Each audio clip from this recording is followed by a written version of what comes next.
Karl-Heinz Fernbach Flarsheim. Okay, now you have listed under one of your cousins for Lottie Messner. Lottie Meissner is my aunt.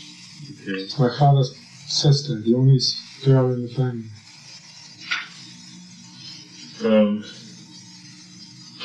Who married a man by the name of Richard Meissner. Okay. And they had 3 sons, of which I don't know the name of one of the sons. The other is Eric and Werner. Can you describe them a little bit? No, I really can't. I remember Eric when he was 10 years old, and I was about, no, he was younger than that. He was 8 years old, and I was about 10 years old. And I don't remember I don't think I ever met the other. He's much older. Can you tell me a little bit about Elizabeth Meyerhoff? Elizabeth Meyerhoff is a second cousin of my father's. And I once went to visit them in Czechoslovakia where they lived. She was also killed by the Nazis. She was a very beautiful woman. How was she killed, do you know? I think the usual system. Made into a prostitute, and then she was no more good. Was killed in the concentration camp. Can you tell me a little bit about what she looked like? She had black hair and very lively black eyes, and she was a very beautiful woman, that's all I can tell you. Do you remember any overall colors that she used to wear? No. Brown. Did you know her very well at all? Or? Well, I got to know her very well because I stayed at their house for about 3 months. 2 months. How did that work out? Fine. I lost my finger in the process, but I was over there. How did that happen? Oh, really? I don't think that's very important. Oh, come on, I wouldn't know. An older cousin who was also staying there with us, an old girl, was younger than I was. We were playing in a gazebo. A gazebo? Gazebo, is it? What was that? Garden house. So, okay, like a little outdoor roundhouse? Yeah. And she was inside and I was outside, and I was trying to get in. She wouldn't let me in. That was the game. But she wasn't strong enough to keep me out, so I pulled the door on myself, and she suddenly let go. The door she was holding closed my foot. I cut my finger off. So you were inside or outside? I was outside. She was inside. Oh, you weren't good. Well, why is that so? I don't understand, but that should be so important in an interview. Well, I figured you know. So you said that you were over at Elizabeth's house for a little while. How did you? That was not her name. Her name was not Meyerhoff. She was married, but I forgot what her name was. Well, why did you go for a visit? You know, what led up to that visit? Well, I usually used to go to camps, children's camps, or other things during the summer months when there wasn't a school. When I was considerably younger, must have been about maybe 9 years old, 8 or 9 or 10. I once went to the house of a forester. That was very interesting to me. He had a farm, and he used to go hunting, because that was his job. He was a state forester. It's using the word forester in the sense that we are using it in German is not the same. It would be like state hunter. He keeps the wildlife under control by shooting if there's too many. So that was very interesting because it was a very primitive way of living. I stayed in I slept in the attic, and the mice used to run over my hands during the night, which was sort of an unpleasant situation if you didn't know that they were mice. But I got accustomed to that, and they didn't bite me. There was no rats. It was just field mice. Why were you sleeping in the attic? Because that's all there was room for. As I say, they lived very primitively in the house down below. They stayed, so I stayed in the attic. I don't know, I think my brother was there too, I don't remember. It was many years ago. What did you do there? Did you go out in the woods? I used to go and play in the woods. I used to go when they gathered hay on top of the truck. It wasn't a truck, it was a horse-drawn buggy. And I sat on top of the hay. It was fantastic memory. These are memories we lose. We don't have them anymore because it's not the same as sitting on top of a truck. And the horses would be pulling it through the ruts. Like you see in the, it's sort of a very bucolic kind of an experience. It's an experience that we don't have anymore. Because that goes out as civilization goes further, becomes more mechanized. I'm sure you still have that kind of thing in Russia, because they're not as mechanized as we are. Well, how did you like collect the hay and stuff? I mean, I didn't collect it. The forester did. I wasn't big enough to do this. I did a little bit of help, I seem to remember, but I think I must have been more in their way than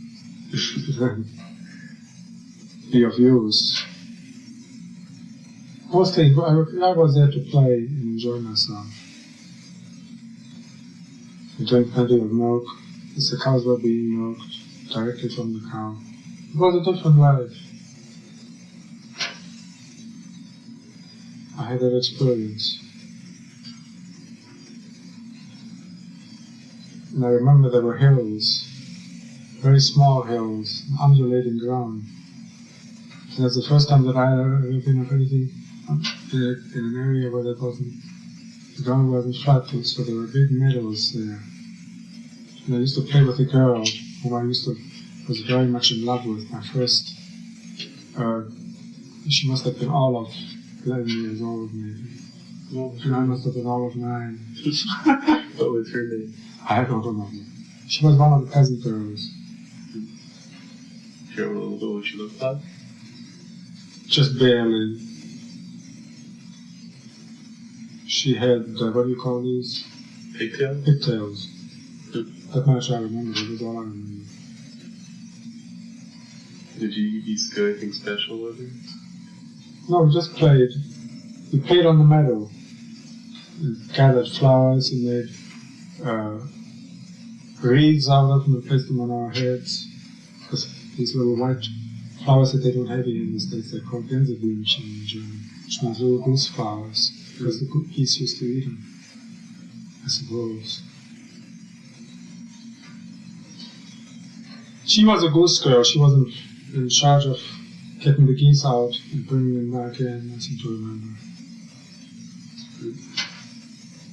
Did you ever meet her parents or anything like that? Oh no, I don't remember her parents. I don't even think I ever met them.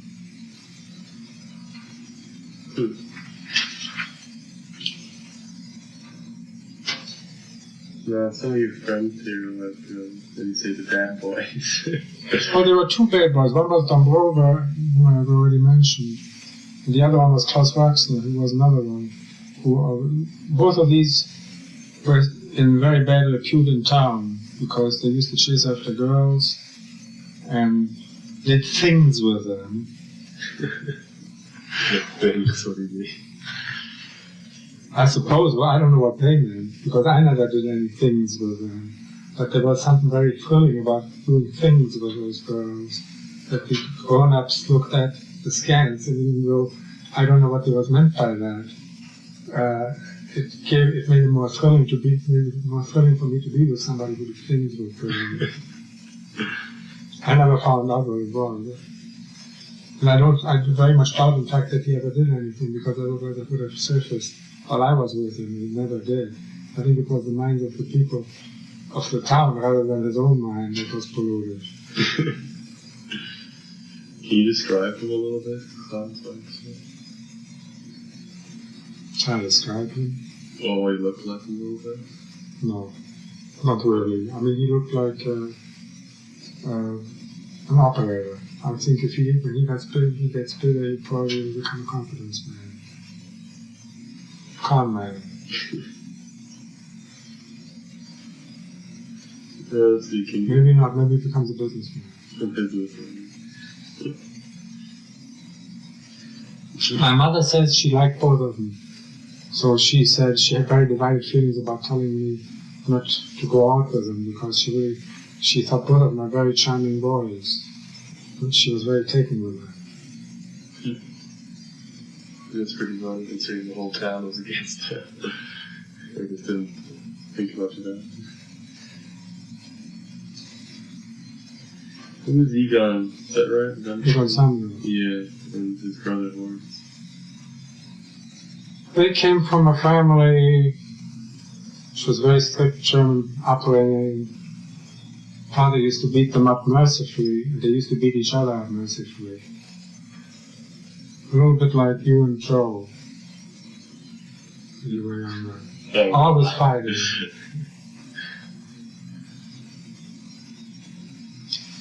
And I got the only thing that I can remember about Egon Samuels, Horst Samuel, the older one. I got my first illness from him, which weakened my organs so that I'm sick today of this, because I got a case of infectious hepatitis from him. It's the first time that I had it. Must have been about 10 years old. He had it and I caught it from him. Drinking out of the same glass or something? No, I think it's from Cloud. I visited him when he was sick. And nobody at that time knew that hepatitis can be infectious. So this is one way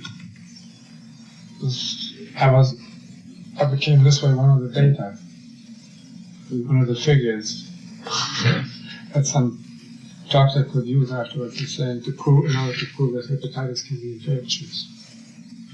Because that's before that time. Can you describe them to me a little bit? Not really. One was blonde and one was black-haired, and both of them were about the same height, and I don't remember what height they were.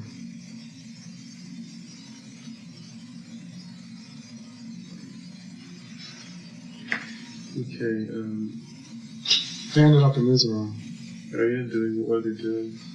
I don't know.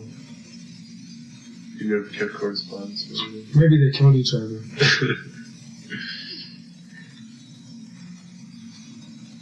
So I think it'd be amazing that they're still together. Can you tell me just a little bit more about Dada or Francesca Klopp? There isn't much to tell about her. She was our cook. She comes from Polish background. She never married. She was a plain girl, a very religious Catholic. And she used to take me to church with her. I was brought up in the Catholic Church long before I was brought up as a Jew in a Jewish temple, and I was very annoyed as being taken out of the Catholic Church and being put into the Jewish temple, because it was much more exciting to me with all the pomp and circumstance. In the Catholic Church, the Jews were much more austere, and I didn't like all that austerity because it was very uninteresting.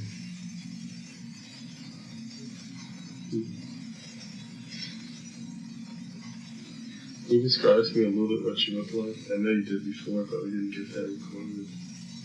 Do you remember the very beginning? Well, I think I told you that she had her hair combed back into a bun. She used to wear an apron. And that's really all I can remember about her. You don't remember the color of her hair? She's still alive for all I know. Really? Yeah. She lives in Poland now, in Gliwice. She's still in the same town. Okay, let's go a little later on in life here. Let's see, Hitler had just come to power when? 1933 came into power. I had just come out of a movie. I forgot what name the movie was, but I just come out of a movie on Sunday. I think it was a Sunday. they announced that he had won the election. Now, can you tell me just a little bit about, there was a depression happening all over the place. So what's it what? There was a general depression happening all over the place, right? And this Well, the depression was long before Hitler came. Yeah, I know, but I mean, I just want to get some idea In fact, he stopped the depression. how it affected you a little bit. It didn't affect us. It didn't affect us too badly because we had a place. We had a store, and we had a house, and people have to live in the houses. They have to rent places to live in. And people, it's true, we didn't sell as many luxury articles as we did before, but with a certain amount of hardship, we didn't eat probably as well as we might have, but we ate well enough.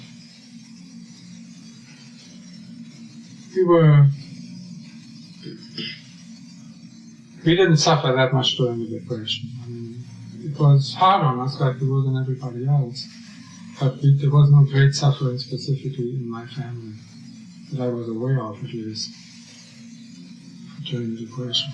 We didn't go hungry. Yes, that is wonderful. Okay, so Hitler already gotten elected and stuff. Do you remember any immediate changes that happened? Yes, within a couple of weeks afterwards, in high school, I was separated and I had to sit in a different place from where everybody else sat in the high school, and all the Jews were sitting in the same spot, segregated from the rest. And I remember we had a geography teacher who evidently must have been a communist or was accused of being a communist. And I remember one day the stormtroopers came in looking for him, and he had hidden himself in the attic in the straw in the school, and they caught him, they dragged him out. I remember that. I also remember when there was a putsch against Hitler, and they tried to overthrow him. And I remember being out that afternoon with a bunch of other kids, going through our main street, and there were troops with machine guns on top of the roofs, with machine guns set up, ready to shoot.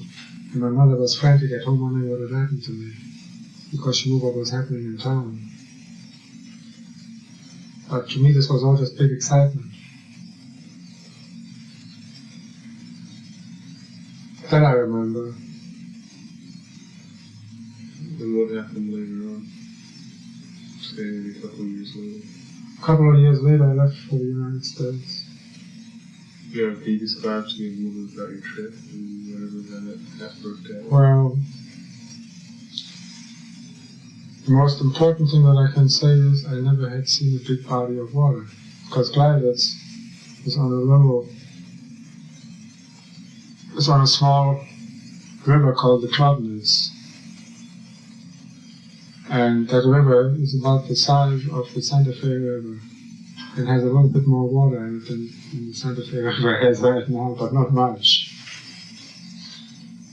I wouldn't say it wasn't arroyo, but it had very little water, it was very shallow. And then there was a canal, which is still in existence today,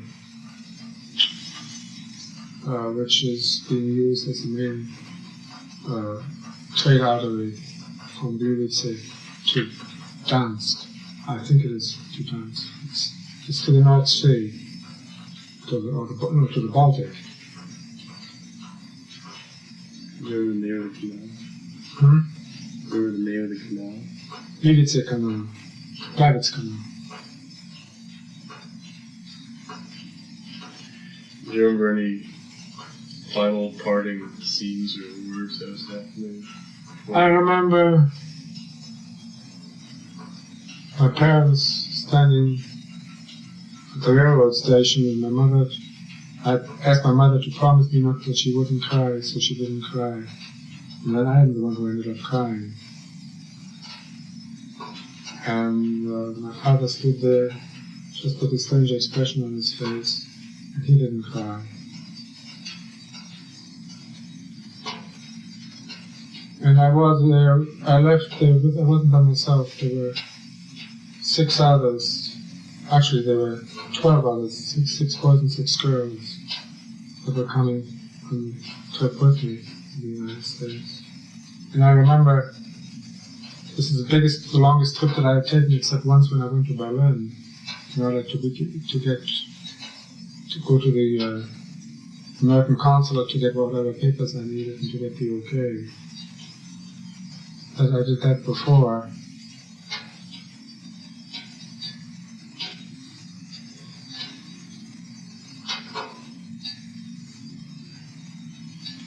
Before I left, I don't know what did I mention about my father's attitude toward the United States, but I think I said it in the earlier. I don't think so. I remember you saying true. Well, he pulled me aside that one day when I was still at home in Gladys, but after I already knew that I was coming to the States. And I'm just giving this here for the sake of the tape, because I already told you that before. And he says, "You're going to the States, to the United States of America, and I want to tell you a little something about them, because you should know a little more about them, so if you're not completely ignorant of what's important to them historically." They had 2 guys who are very important to them. One's name is Washington, and the other one is Lincoln. And there was a war or something that Lincoln was involved in. They had a civil war. And that was all my knowledge that I had of the United States. Or that there were skyscrapers. So how did you go? I went by train to Hamburg. And we arrived in Hamburg at 11 o'clock at night. And I was immediately taken to the ship. But I had never seen a ship, because the biggest body of water that I had ever seen is a little Santa Fe River type, Providence. And while it is true that we crossed the Oder River on the way to Hamburg,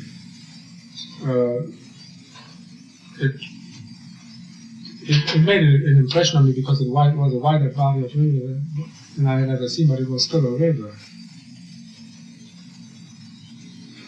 And it was exciting for me to see a river that had ships on it, big enough to have ships on it. But those were small ships. So we arrived in Hamburg at 11 o'clock at night, and I was taken onto the boat immediately. And since I couldn't tell in the dark the size of the boat or anything, it just looked like a house that I was walking into. There was a set of stairs that I walked up with, which was actually the gangplank, the equivalent of that.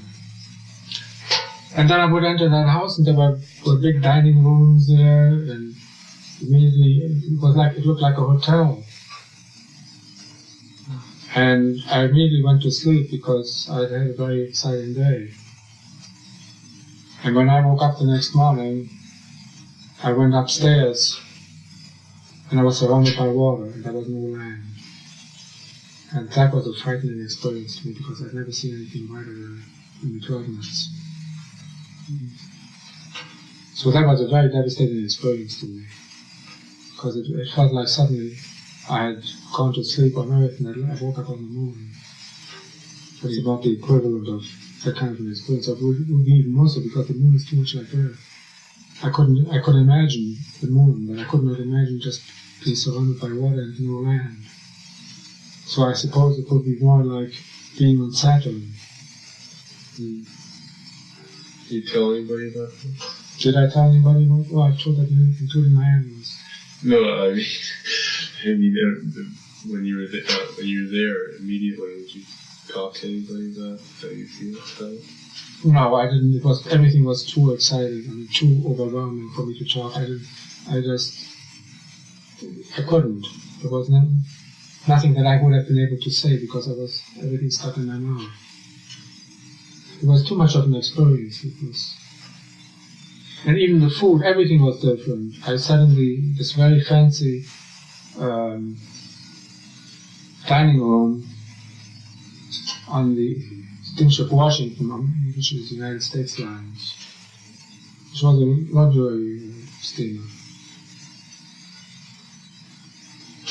And there were these tremendous things that I assumed were plums that were sitting on the table before I had ordered my menu.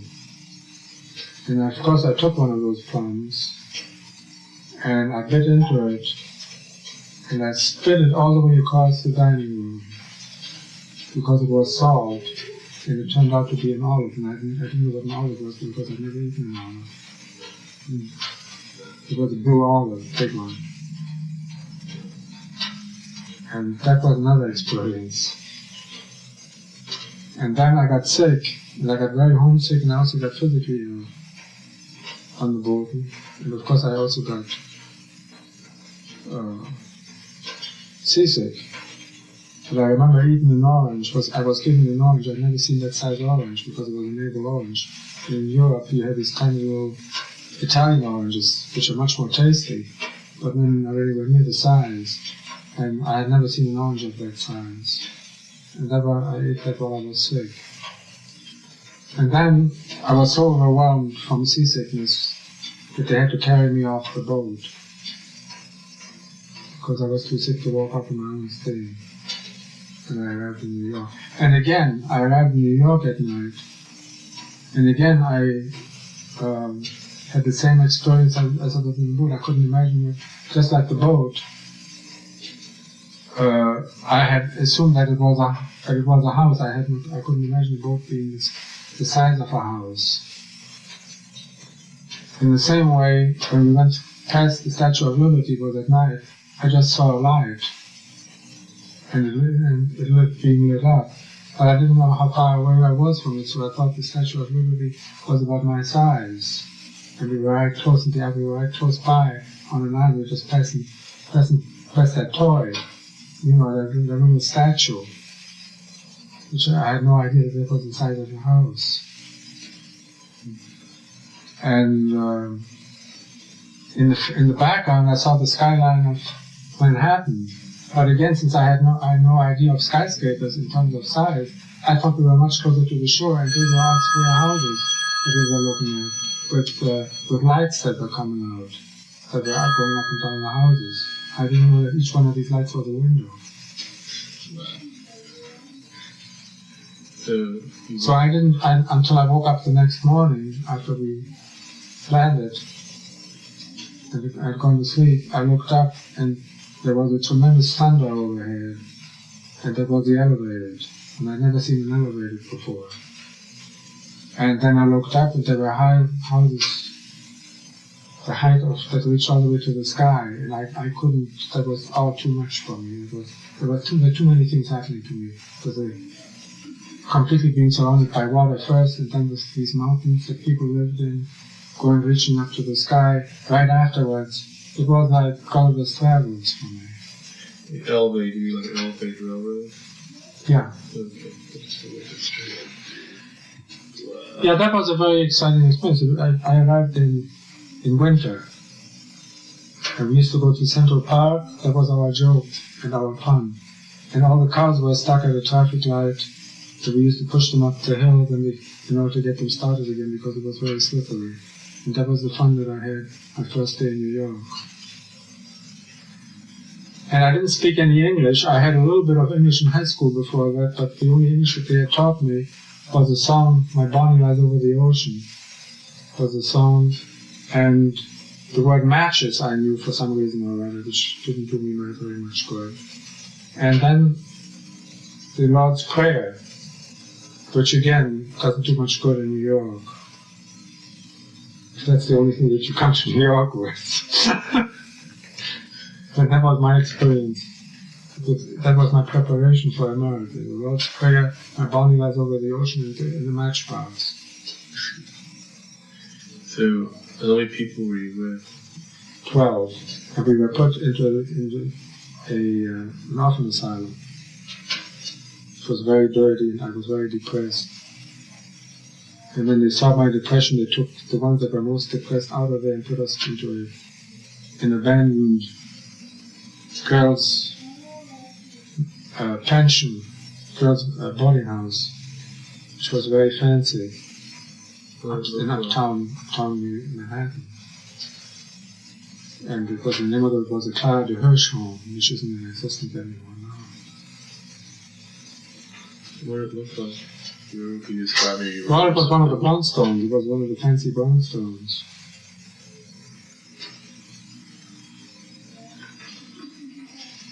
I don't remember where it was. Oh, I stayed in New York for 3 weeks.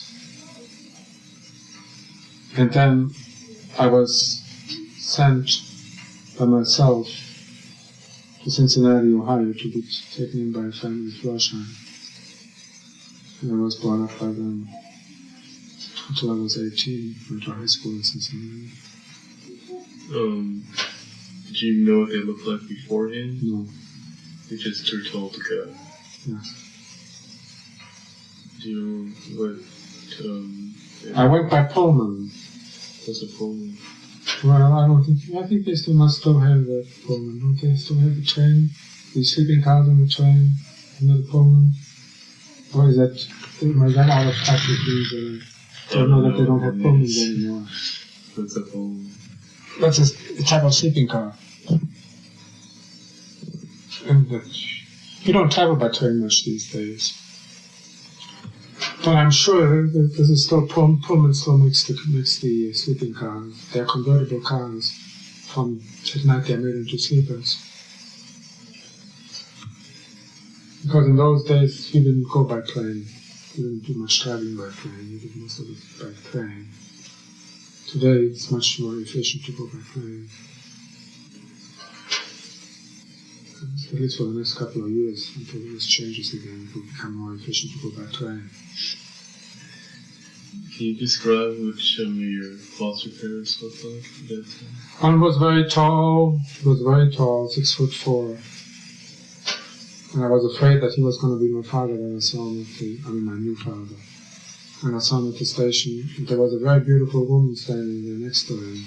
And I said, I wish she would be my mother. As it turned out, I was right both times. He was going to be my new father, and she was going to be my new mother. Do you remember what her hair looked like? White. White. Anything about the color of her eyes or anything light? Brown eyes. Very beautiful eyes. She was a very beautiful woman. I guess I was still kind of joking. So what, they drove you to their house or something? Yeah, they drove me to their house. And I had never lived in surroundings of that kind. They had an acre of land around it. And there was a big driveway and big lawns in front of it. And a pool for goldfish. And eventually, they built, after I was there, they built a tennis court there. And I sort of lived like a young count there, at least by comparison to the way I lived in Germany, Cincinnati. How did you feel? Oh, I didn't mind at all. Who would mind living like a young count after they had just come from a little town like Glavitz? And it was on the Ohio River, and I could see the Ohio River from the attic. Eventually I ended up in the attic again. I always ended up in the attic. I found a place that I fixed up my room for myself in the attic, and looking out the window I could see the Ohio River winding along the bend. And every night at 6 o'clock, the river steamer with the calliope playing would be coming up. I could tell what time it was by the steamer coming along the bend. And your brother Frank, did he go with you or anything? No, my brother Frank left Germany after I did, and he went to England. And he went into a camp. He had a choice of being accepted into a family or going to a children's camp to learn a trade. And he preferred the second rather than being, for some reason or other, he didn't want to be adopted into a family. And he had a really rough time. He almost committed suicide. It was very much more difficult for him than it was for me. He probably ended up joining the RAF or something like that. No, he was, when the war broke out, he entered the British Army, just like I entered the American Army. Okay, just getting back to your foster parents. Who are your new brothers and sisters? There was one boy and two girls. Helen and Carol was the girls. Carol was the younger one. She was the youngest in the family. And Alfred was my age. I was 3 years younger than he was. I mean 3 months younger than he was.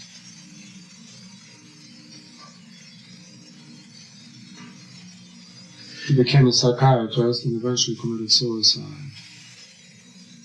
What did Helen and Carol have at that time do? Helen must have been about 17. She was a very beautiful girl, very nicely built.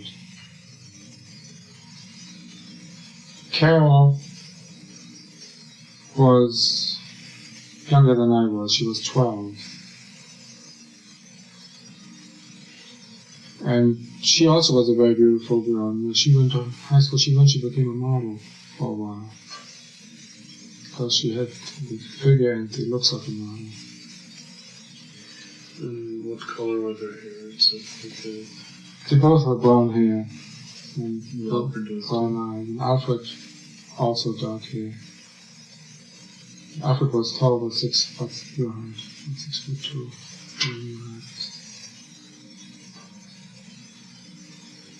How did you start to learn English? I took a course. There was a lady who was a radio personality, who was a very good friend of my foster mother's. Her name was Selma Rao. I just knew her as Aunt Selma. And she spoke German almost fluently. And so every day she would come with a children's book to the house, or I would go to her house. And out of the children's books, she would teach me English. That's how I started learning English. And of course, I took a test, an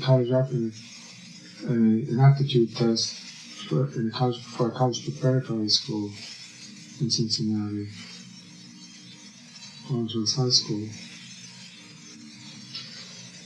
And they gave me that test in German. And the one who gave me the test also, who was a German teacher, also gave me eventually an accreditation test I hadn't taken German because it gave me extra credits that way. And of course I remember she made some mistakes. But I couldn't say that to her because I was too polite to tell her that she would not give me 100. In my grade, she wouldn't give me a pure A because I had answered differently from what she thought she knew. But it was her mistake when I was too polite to tell her. That's neat. Now, after you learned English enough and stuff, how did you get along with your sisters and your new sister brother? Well, my brother I didn't get along with so well. Just like I hadn't gotten along very well with my little brother. But then I can hardly blame him, because I moved in on his territory. I was put into the same room where he was. And that place was a chaotic experience. He had all this junk lying all over the place. And the only thing that was very unfriendly toward me was I had never slept with an open window at night in Europe because of the bad airs that come in, the superstition of the bad airs that come in at night. Bad airs? Yes. And here, in the middle of the winter, he would open the window just as far as would go and jump into bed and cover himself up and just look there and stay under the covers. And in the morning he would pull the covers off of himself and run quickly to the window and jam the window down and put in the heat to get that room warm first. And I would be sitting there shivering. That was a very horrible experience to me. Can you tell a little more about bad airs and have to Bad airs? Yeah. Well, that was a superstition that the airs at night are not good for you. How come? I don't know. It's an old wives' tale. They're supposed to probably have a certain amount of truth to them. Because it usually gets colder at night than during the day. Oh, they can catch colds. Do you remember any adventures that you used to have? With anyone, friends, or, like... in Cincinnati? Yeah, things that you used to do. I didn't like Cincinnati. Okay. I didn't like the people there because they looked down on me. They were very benign. And I cannot really blame them because they didn't know how to relate to me. I was a stranger. I was the first refugee. No, I was the second refugee to come into Cincinnati in the whole town. There was a town of 400,000 population, and I was the second one, so you can imagine that I was really considered a stranger. And I was raised wearing my European clothes that I'm so funny. My foster mother bought me American type clothes. I would never wear long pants because men wear long pants. In Germany, when I lived there, boys wear knickers. And I had to take my knickers off here and I wore long pants because that's the way they dress in the United States. And of course, my English was very limited. I kept a diary which I started out in German, and eventually, as I lived there, I ended up with a diary in English. Because I learned English quite fast because I didn't have much opportunity to speak German.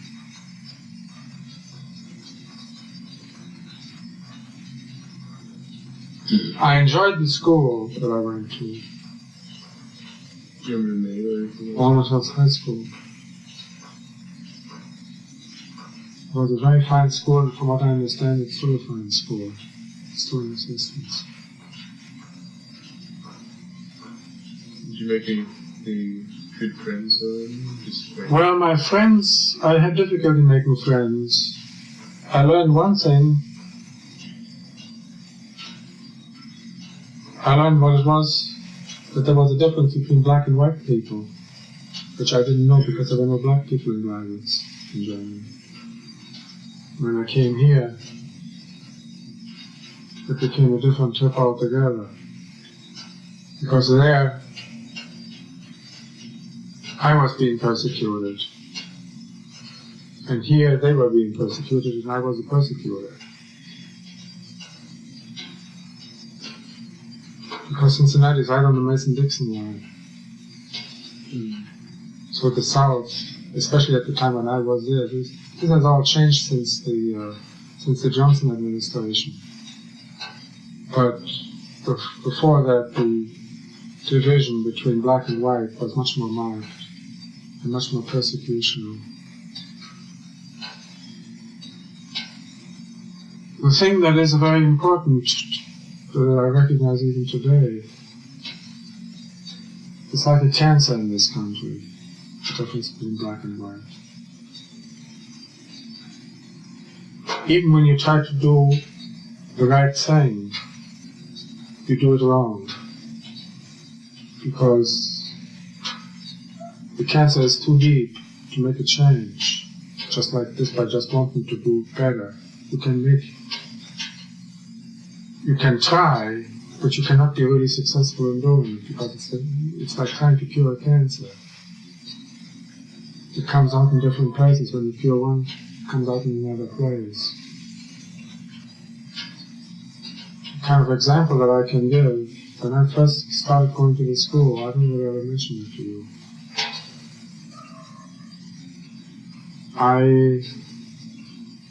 Nobody wanted to have anything to do with me. We used to share two people to a locker where we kept our books in the hallway. And the only boy, the only person in the school who approached me and asked whether I would like to share a locker with him I was a young boy. He was always very nice and very polite to me. And I said, sure, I'll share a lot with you. That day, when I moved in, my books and everything was in. And that day when I came home, there was great consternation in the house, because they had called my mother from school, saying that I had moved in with a colored boy. And first of all, I did not know he was a colored boy, because he was a very, very light mulatto, and I was not aware of facial structure differences between white and black, because I hadn't been taught that. I just thought that that's just, he had a more flat nose than I did, and that's all. Otherwise, he was white for practical purposes. So I couldn't go by skin color even. It wasn't important to me anyhow, because I didn't think in those terms. And it became a very great shock to me, which still is in me to this day, that as free as this country was, it was freedom for me, it wasn't freedom for everybody. But over the period of years that I have lived here, I've been infected too. Yeah, I know that feeling well.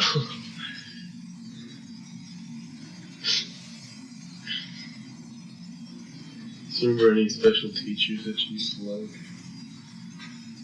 Well, in high school you're talking about. Yeah.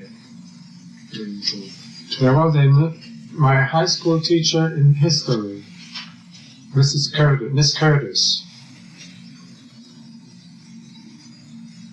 who was feared by the whole school because she was a very strict teacher and a demon that everybody was afraid of. And she used to like me, and I used to like her. And I used to study, and she gave me a very interesting history course. The others were not able to appreciate it, I think, as much as I was. And she sensed that she had found somebody who was able to appreciate her for what she was giving out. So she poured all her knowledge that she could into me. And I enjoyed that. And then there was another dragon, Mrs. Ashbrook. She taught French. And I had already had French in Germany. So I was pretty good in my French class. I had 7 years of French altogether, which helped me tremendously during the Second World War after I entered France.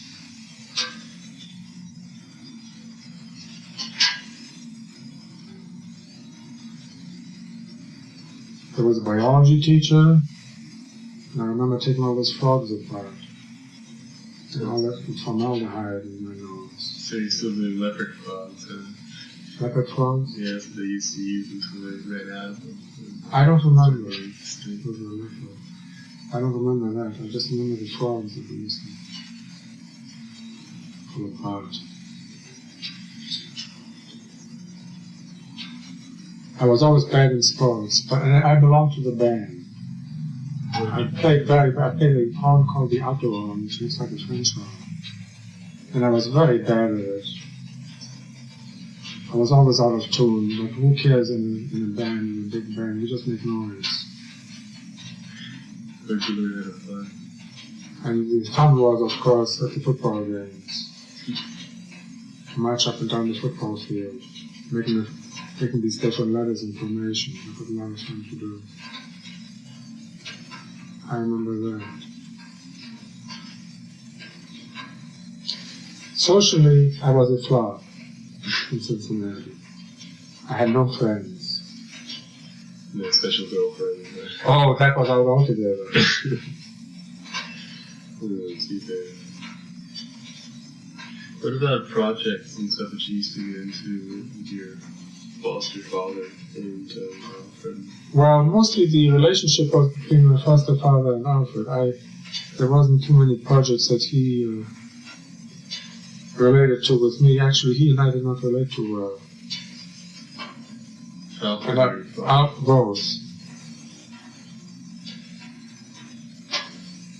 It was a very difficult experience for both the family and for me to have this German stranger enter into the household.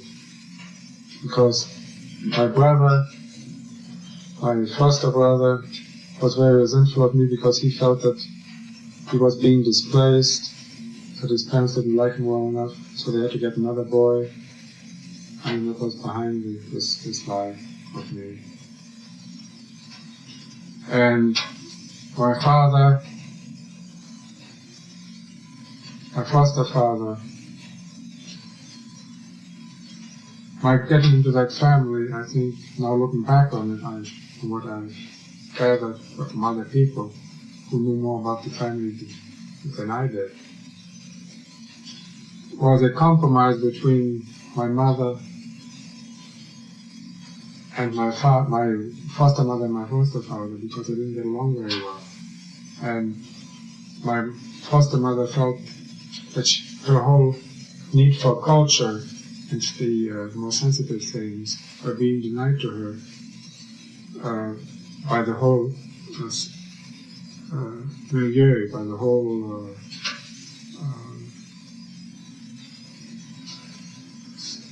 structure of importance that the family placed on cultural things, which was practically nothing. There was no,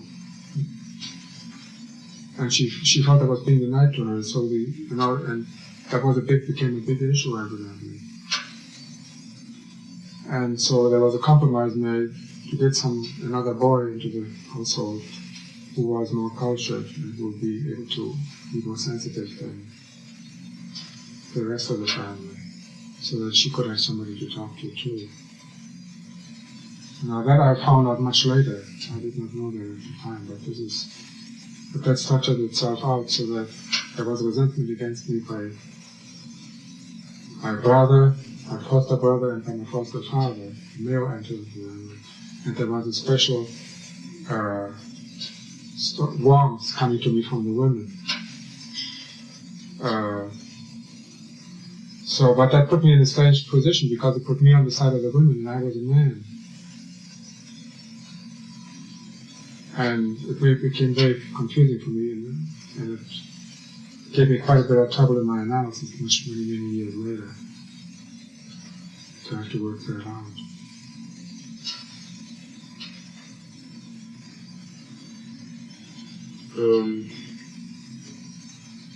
I just remember from a long time ago that she used to tell me that Alfred was very mechanically inclined.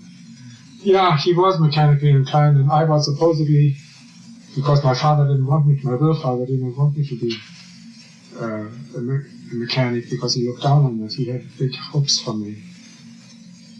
So he used to drum it into me that I was not mechanically inclined, that I was an umpire, or somebody who didn't have the capacity for mechanical things.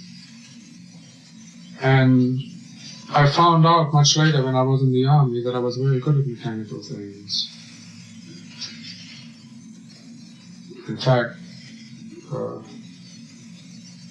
it was my brother who eventually became a psychiatrist, and I became the artist and the designer who was dealing much more with mechanical things than he ever was.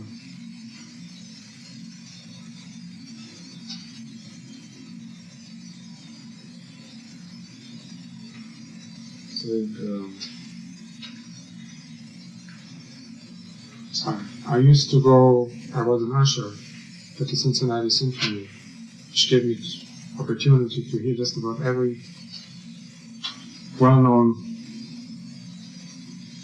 musician, well-known personality in the musical field in person. I still remember Rachmaninoff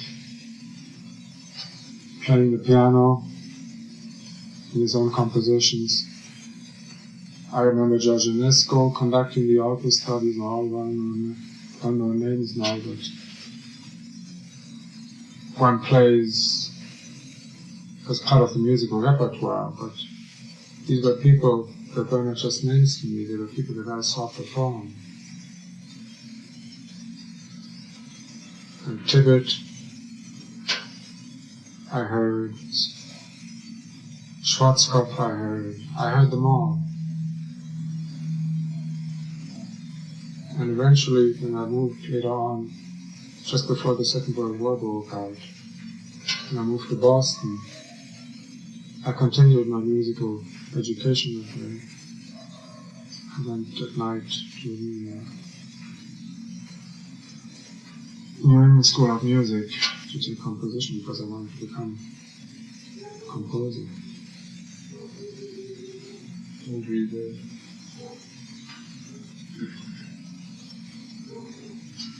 You're younger than you were. What's your age? 19.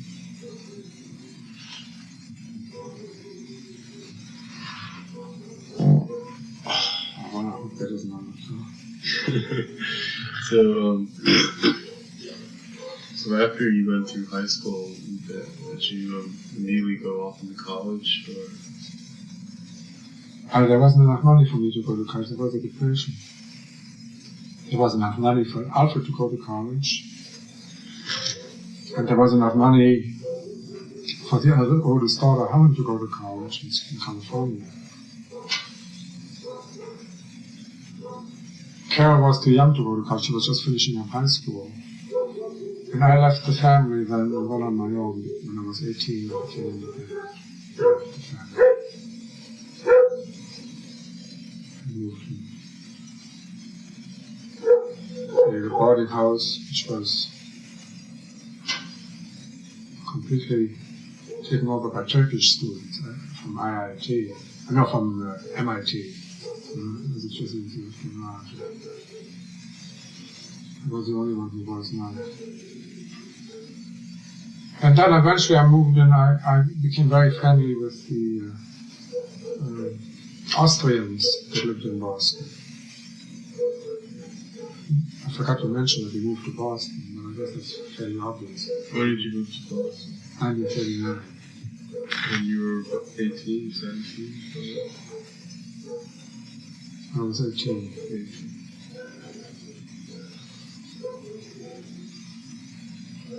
I remember in Cincinnati, the Cincinnati flood, with burning oil flowing through the streets. Burning oil?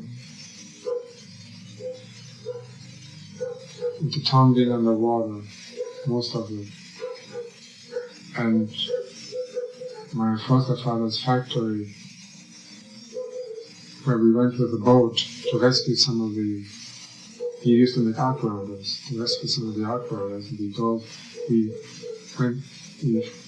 went by boat through the second-story window in the factory to take out some of these outriders. I remember that. 1937. It was a great flood.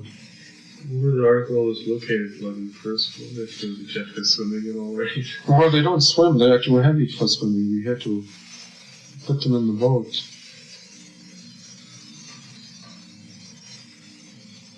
So how did you just dive in with the... I didn't do much of anything. I was a useless appendage there.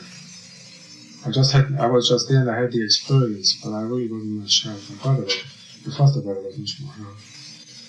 Usually, when it came to these kind of things, I was always looked down on as I was just being helpless and not of much use to anybody. The men, that was men's work, that wasn't for me.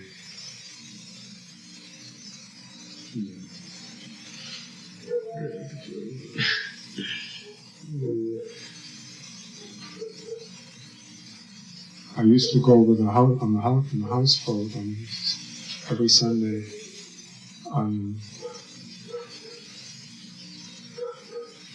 Uncle Ed's houseboat in the river. It was that was an interesting experience, except I was always afraid because I didn't know how to swim. Did anybody teach you or anything? Well, it was not a pleasant experience because my father threw me into the water without being able to swim and say, go ahead and swim. Then as I was down, he jumped in after me to pull me out.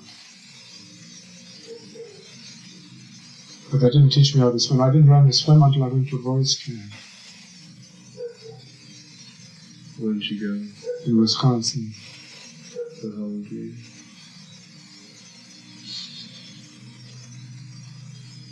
Probably 15.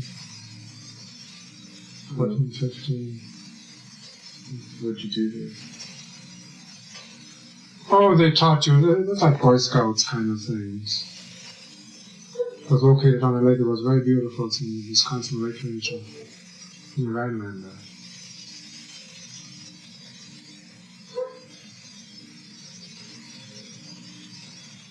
Camp Kawaga, I still remember the name.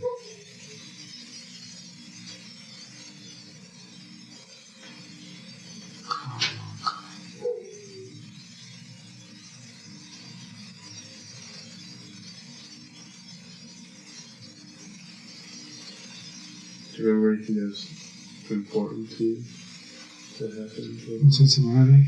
in that camp? Yes, that was a very positive experience because I learned to do all the things that I had been told I didn't know how to do.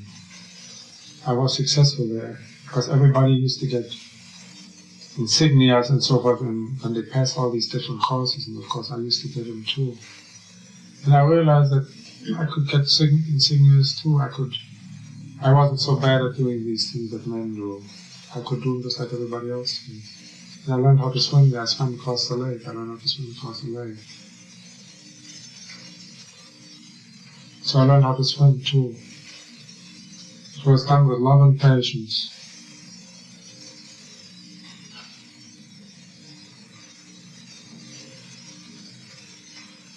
How long were you there?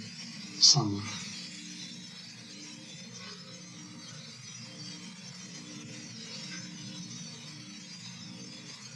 Is there anything else they taught you? Like some of the other things? Is that stuff? Crafts. Like what type of things were you good at that you wanted to learn about? Yeah, all the artistic things. Leatherwork, crafts, fishing, how to fish. I caught things too, I caught some fish.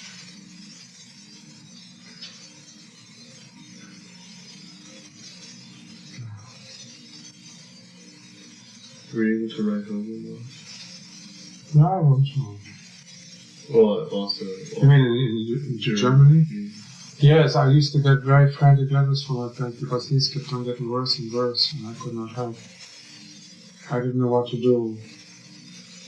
My parents finally tried to...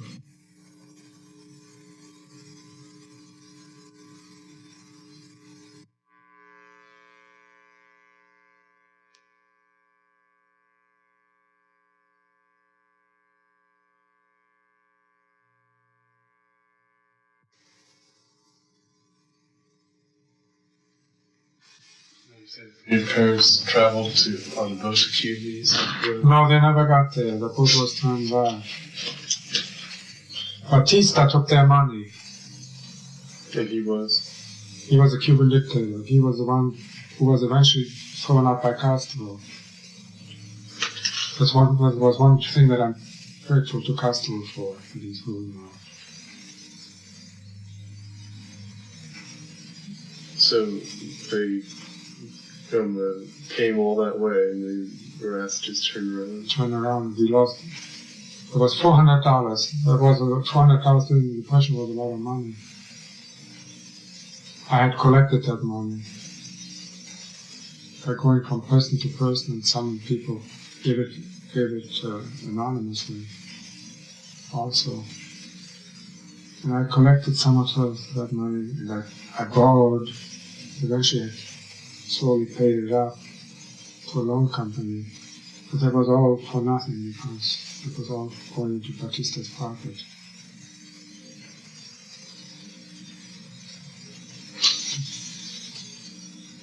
Steamer was sent back. Money was never returned. And what did you hear about anything that happened after that? I lost track of my parents when I entered the war, when I entered the army, the American army. Because it was too dangerous for them to know that I had entered into the enemy's army.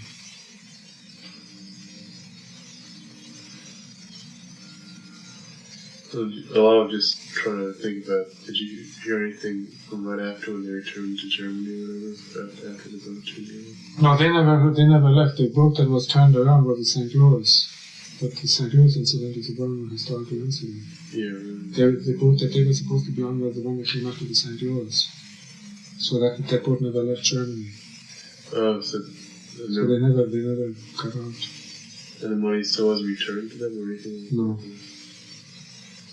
I had to turn that money over to the Cuban government. That money was never returned to me.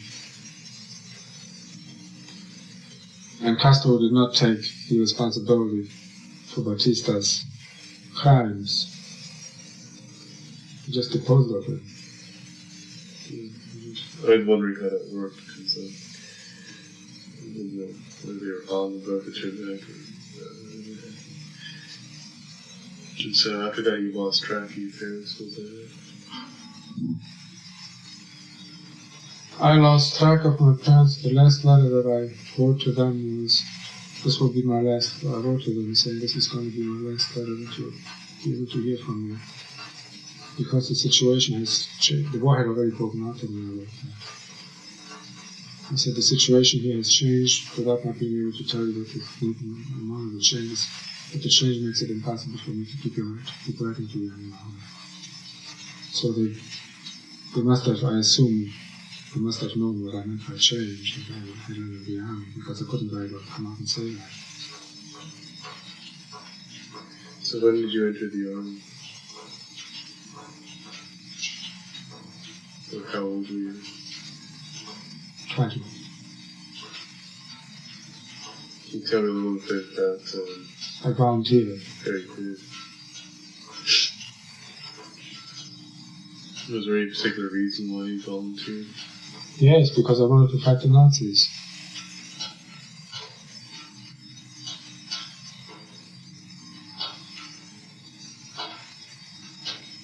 I had better reason to fight the Nazis than any American did.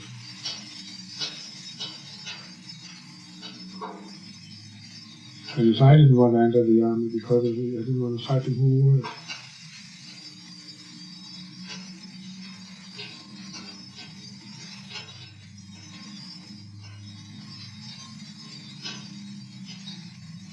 I remember when Pearl Harbor broke out on Sunday, December 7th, 1941. I was in Boston. And my foster father called me up and said, what are you going to do? I said, it's too sudden, I hadn't gotten my wits together yet. Pearl Harbor had just happened. He says, well, it's none of my business, but I would suggest that you enter the army. And I've always resented him saying that. It was alright for me to enter the army, but for him to say that I should enter the army is tantamount to saying, go ahead and get yourself killed. I did not feel he had the right to tell me that was the decision I had to make. I feel that I had to be stay, but it doesn't make any difference. Because both Hitler and he is there. It's all finished. So you went through basic, and what was your first assignment? You're talking about in the army? Yeah. So not in the future yet. In the army, I was very bored while I was here in the States, because I was constantly on KP, on kitchen police duty, because I always used to flunk all the inspections, and I used to get what they call gigged. I don't know whether it means anything. Gig means it's a kind of punishment that if you don't pass the inspection, you get thrown into the kitchen. You have to go on kitchen police duty, like cleaning up spuds and setting the tables, washing dishes. I don't like to wash dishes to this day.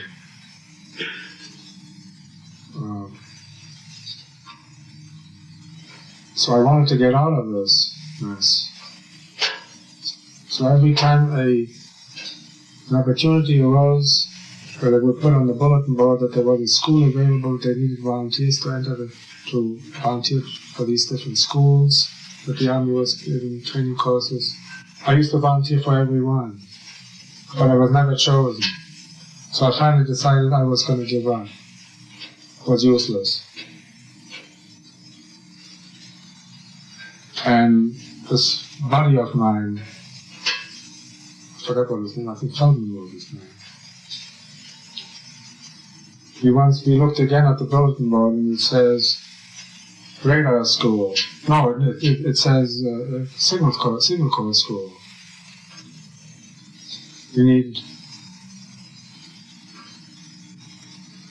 6, I think it was 6. You need 6 men. There are 6 openings in signal corps school. Because 6 men are just flunked out.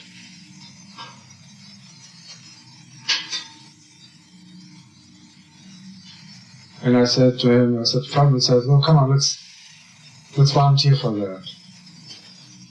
I said, I'm not volunteering anymore. I finally gave up. Nobody wants that. It'll just be another time. He says, come on, let's just do it once more. So the next morning I hear, they want you to take a test to see whether you're good enough to graduate school.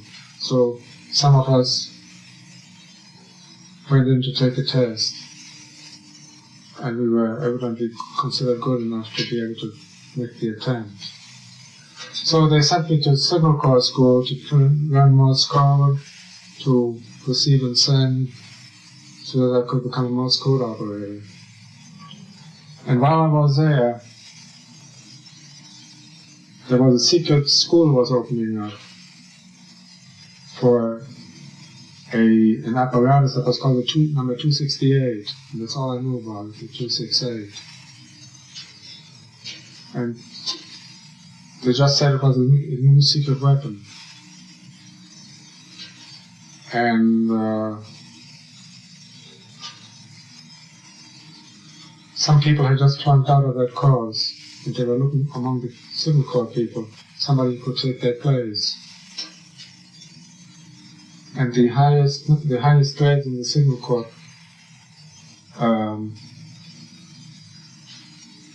were chosen to take that test, and I was one of them. So they sent me to that electrical engineering setup to take a test. And fortunately, I had a little bit of background in electrical engineering because Alfred, when he was in Cincinnati, used to give me electrical books which he used to study. He used to give them to me so that he had somebody to talk to. He would know somebody would know something a little bit about what he was talking about, so he let me read those books so that he could have something to talk to me about. So that came back to my mind when I started taking that test. So I was notified that both Feldman and myself, we were among the 6 that were chosen to replace the ones that had just dropped out of the secret school. And we were transferred to a place called Camp Davis, North Carolina.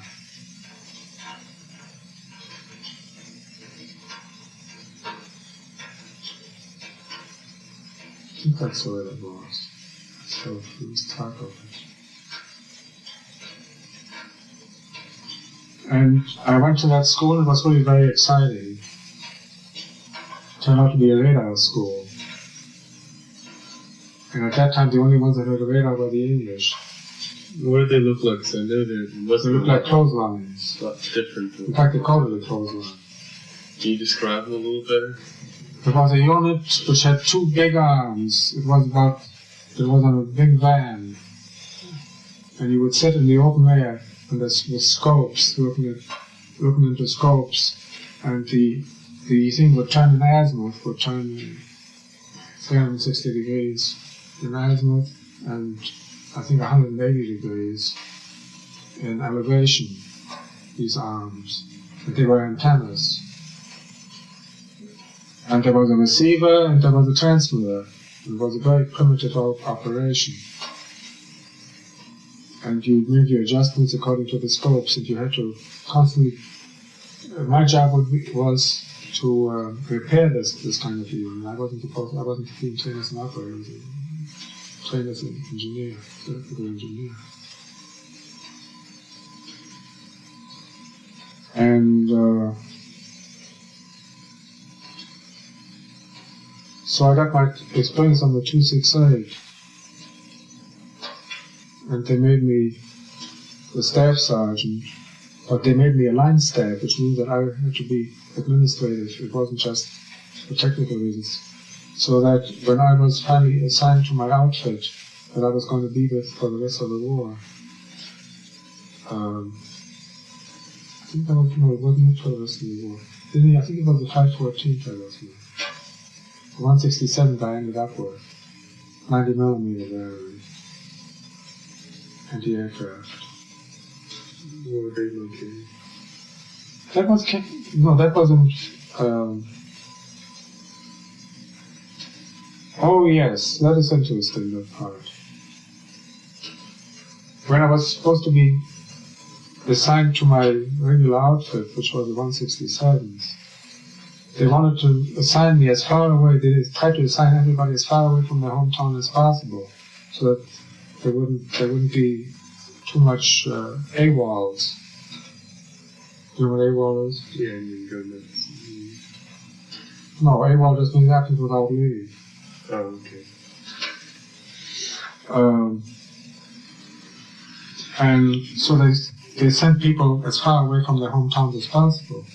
But since my hometown was listed as Cincinnati, but I was living in Boston, they didn't know that I was living in Boston. I was being listed as living in Cincinnati, so they shipped me to Boston to get as far away from as possible from my hometown, which of course turned out to be my hometown. So I was shipped to Camp Edwards, Buzzards Bay, which was right outside of Boston. So I was back home. I was home every weekend. And eventually we shipped out and we landed in Africa until the end of the African campaign. Where in Africa? In Oran, in Algeria.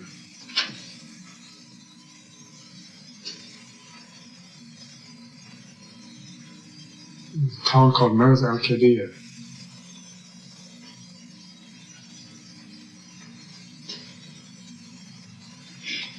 And what happened? But eventually, we were shipped. No, we went by convoy, by land convoy,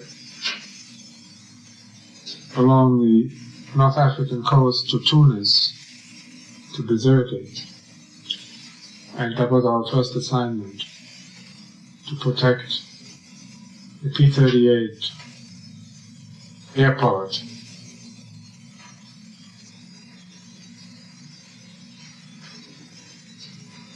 And these P-38s were being used as bombers to bomb Italy.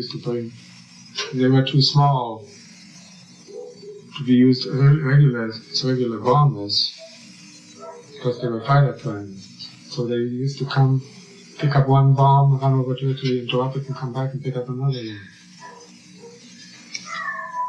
These P-38s are like double boom tail type thing? Yeah, they were double. Yeah, but that's right. Okay, so make sure you get it straight. They were very nice planes. And I remember once standing in the showers in Bizerte, and the pilots were just coming in. And they said, and I remember this one pilot saying to me, well, there's going to be news in the States tonight. I just come back from Rome. We'd won Rome for the first time.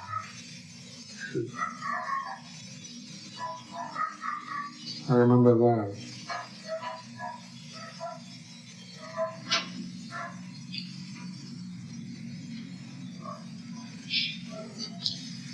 And from there, from Bizerte, we were shipped across the Straits to Sicily, to Palermo. It was a beautiful country. And they set us up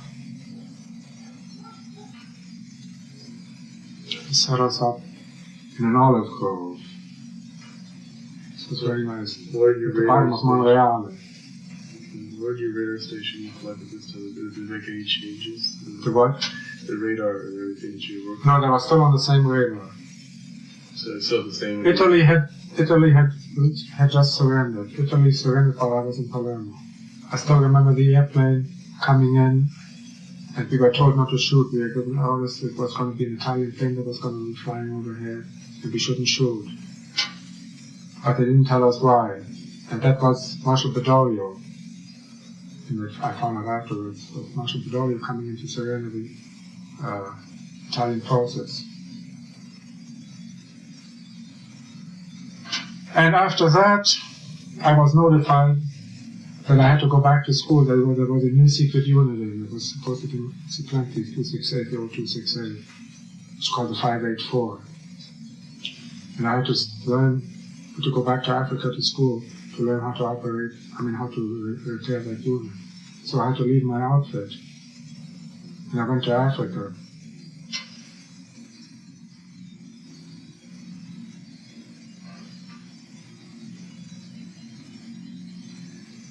And while I was in school, my outfit shipped out of Sicily, and was sent without my knowing about it. Was sent to Sardinia, on a little island between Sardinia and Corsica, called La Maddalena. What happened there, do you know? Well, originally what happened in La Maddalena was that Mussolini fled to Maddalena, or was taken to Maddalena. I forget which way it was, but he fled from Maddalena. Because they had him on the run already then, but he was able to get out of Maddalena. But that was long before I re-landed in Maddalena. When I came back out of radar school, art school I was going to say, out of radar school, I went back to Palermo, and I found out to my great amazement when I went down to Monreale that my outfit wasn't there anymore. And nobody knows where they had gone, because it was a secret mission. So the only thing that I could do, I went to the airport, and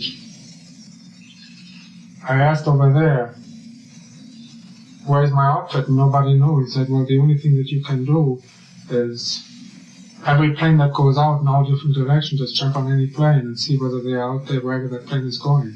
If it lands, ask around if the 167th is there. But before I had a chance, the first thing that came out was an Italian modern cruiser. It had just come in from China. Because it took them that long to get back when Italy surrendered. And the Italian crew was still on there. So they stuck me and one Red Cross girl onto that cruiser, the Raimondo Montecuculi. Well, you want to write that down. But it was a very fine cruiser, and I ate very well in there. And I was being treated like a king because I was the first American. Right after the surrender, I was the first American that had set foot on that cruiser, and they went up to Cagliari. It's in Sardinia, the capital of Sardinia. And when I landed in Cagliari, I was told, yes, the 167th they're up on La Maddalena, up in the northern end of the island. But you don't want to be up there where they are right now because they're getting bombed every night. So I was a little bit apprehensive about joining my outfit. And it was true to form. I landed in Cagliari. I landed in Alghero. And went up from there to the harbor that was going to take me over the ferry that was going to take me across to La Maddalena. And when I landed on La Maddalena, I just walked up the hill because it was a small island. You could see from one side to the other, you could see the ocean. And I was walking up the hill, and they were just calling to me. They saw me. My buddy saw me coming. He said, Floyd, so glad to see you back. And no sooner that he started waving, that the air siren went off. And so everybody jumped into the foxholes, and I just barely made it. That was my invitation to the dance. But basically, it was a very nice time I had on the motorway. I don't remember the bad part. I just remember the good part. And it was very boring. So what does the unit look like to you? The what? The new unit was a truck. And for the first time we were inside. It was with an linoleum floor and very modern, high frequency equipment. And it was actually completely self-sustaining. We could live in that truck. And it was like an office. It was about the exact opposite of anything that old unit had been, because in the old unit we sat outside there in the wind and the rain, trying to match a couple of pips to get close to some kind of a pointer as to where the plane was. And this thing here was all automatic. We didn't have to turn anything around. That thing kept on. It's like the regular radars that they have today. So it was the beginning of the new radar.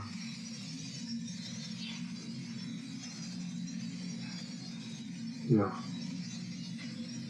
But at the time when I landed there with my outfit, they didn't have it. I was back, but the radar bus hadn't come in yet. So I was without any job. Oh yeah, I forgot about one other thing.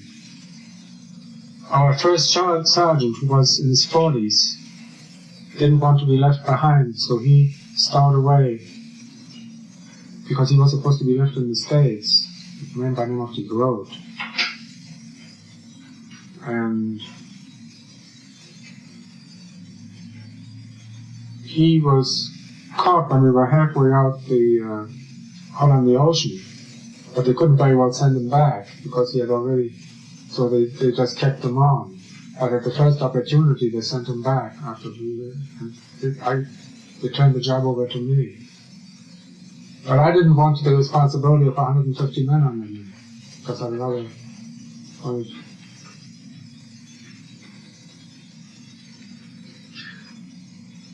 So you didn't want to be responsible for 150 men on you? Yeah, so I used to bury myself in the radar unit all the time. And I always used to say, I'm too busy fixing the radar, I haven't got time to be administrative for the battery. So eventually they gave the job to somebody else.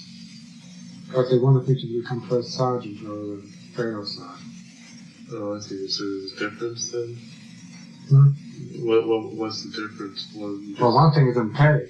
You get much more money to be a first sergeant top kick.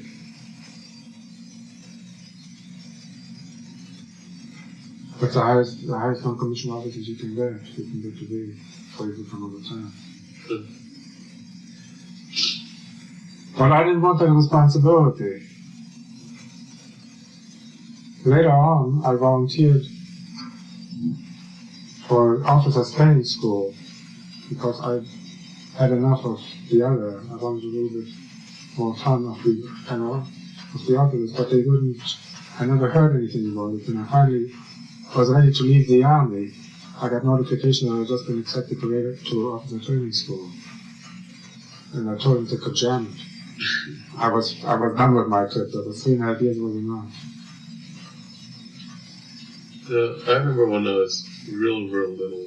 I don't quite remember how this worked, but you told me one time that they had this one radar unit that I think it's like in the center was a unit that controlled 2 guns or pairs of guns or something.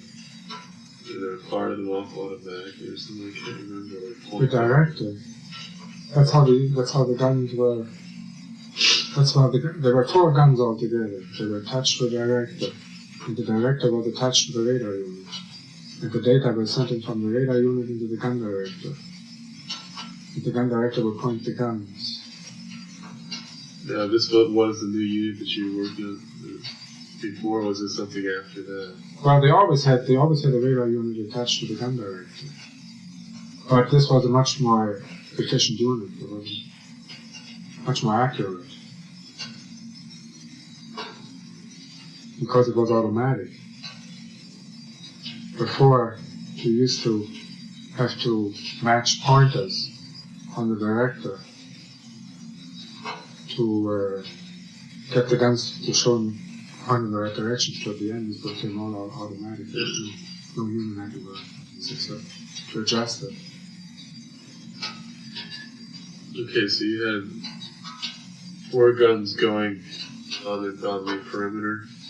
They were set up in 1, 2, 3, 4. So it's sort of like in a circle. Heavy guns. Those are heavy guns. Those are field guns. I mean, those are not like machine guns. Those are cannons. Mm-hmm.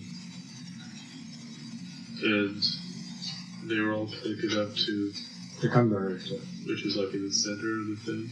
Well, you might say actually they were not, because to have them sitting in the center, the vibration of the backlash of the guns would have knocked out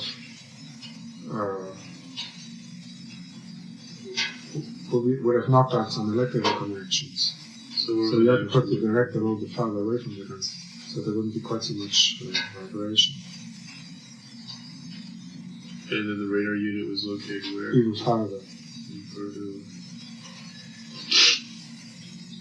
I remember you were telling me one time that you were fixing or something and forgot to plug a switch. Yeah, that was in the 30. I was going to leave it. I'm not very proud of that one. Go on, tell me. One of my jobs was to test the reversal switch between the gun director and the radar unit so that the guns will be pointing in the same direction as the radar is pointing. Why do they have a reversal switch? That's a very good question. I think there is an electrical reason for that, but I don't know. I don't remember anymore. It had something to do with when you adjust the Salsons. Well, I don't want to go into that because these are electrical terminology theories. There are special kind of motors that respond that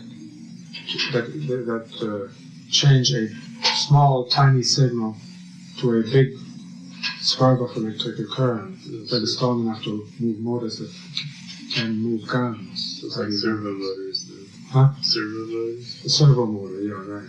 Well, the Salson operates the Salson is the one that sends the message into the servo motor.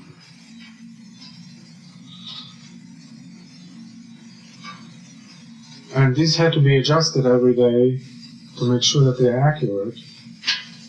And you had to test a reversal switch to make sure that the guns were pointing in the same direction that the radar was pointing to.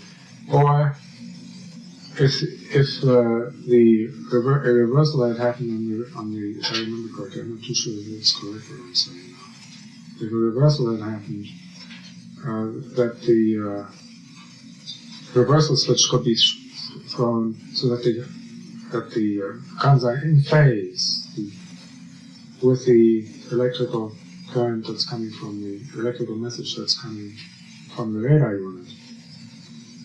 And that night that I'm talking about, I had neglected to test the switch, the reversal switch.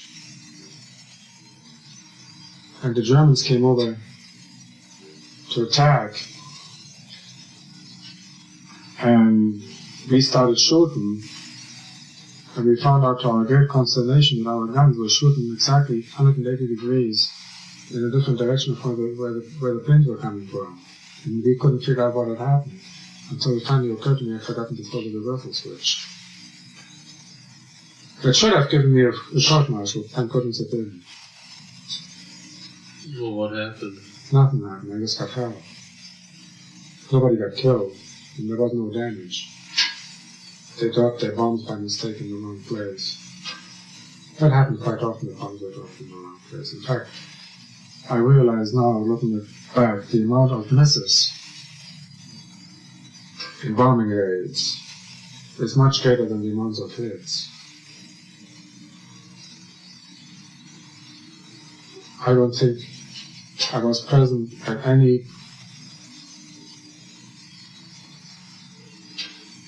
at any damage that was done by German planes to anything that we ever protected.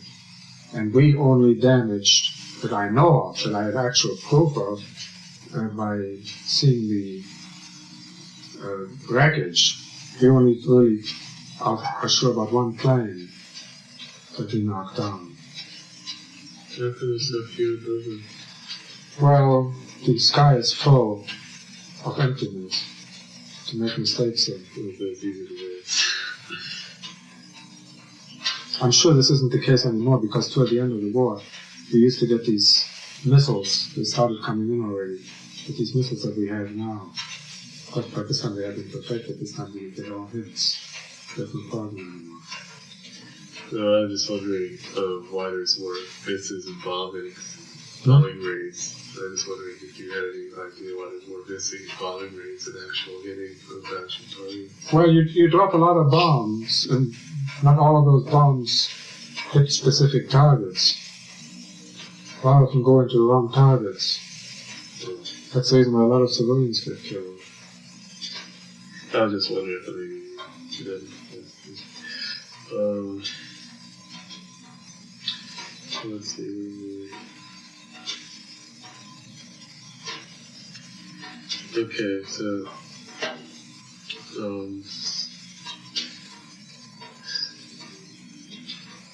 when did you switch over to the other group? What was it? The other company I can't remember. Didn't you say you switched over to first you served in one company? No, I stayed with my outfit ever since. From the moment we left the States, I was with the same outfit. All the time. I eventually became an interrogator, and there was no more use trying to aircraft. I became an interrogator for prisoners to screen out the assessment, the political people, because I spoke fluent German. What did you feel about that job? Well, I didn't like it. For one thing, I had to spend my time in a prison camp, by the way. It was a German prison camp, but I was not the prisoner. But still, I was surrounded by prisoners. And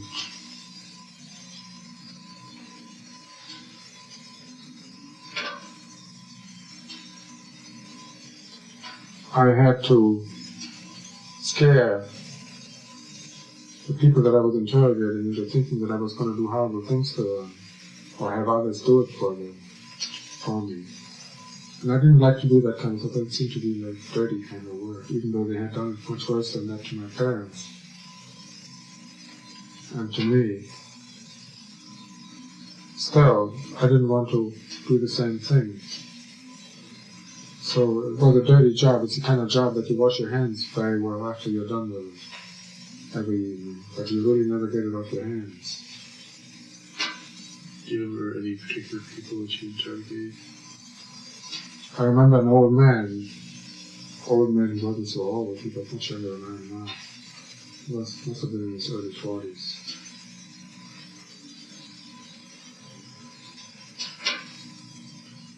I remember him, and he looked like he couldn't hurt a fly. And I had just passed him as being okay. When another prisoner, another German prisoner, who was in line right behind him, called me over to the side and said, "You better check that man again. He's not who you think he is." So I called him back, and I had him searched very accurately. And the Germans are very sentimental people. They don't throw anything away. So he had very conscientiously kept all his soldier's book and all the data about him and the Golden Party insignia. He was one of the original ones that Hitler started out with. He had all that written for sentimental reasons. If he had thrown that away, I would have had no proof. He could have gotten through. This way, I pulled him aside and He was lucky, he was sent to the States. I had to stay there. He was sent to the States, he became a prisoner over here. And eventually, maybe he lives here now, who knows? So when did you return from the return back to the States? Well, I was in Marseille with an operation. I had a appendicitis attack, and I had appendicitis taken out. When I came out of the anesthesia, and I was in terrible pain right afterwards, they ran over to me. They said the war's over in Europe. Germany just surrendered.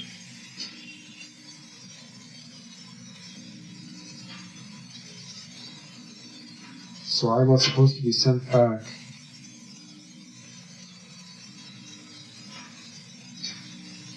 to the United States, eventually to be deployed to Japan, to be fighting in Japan. But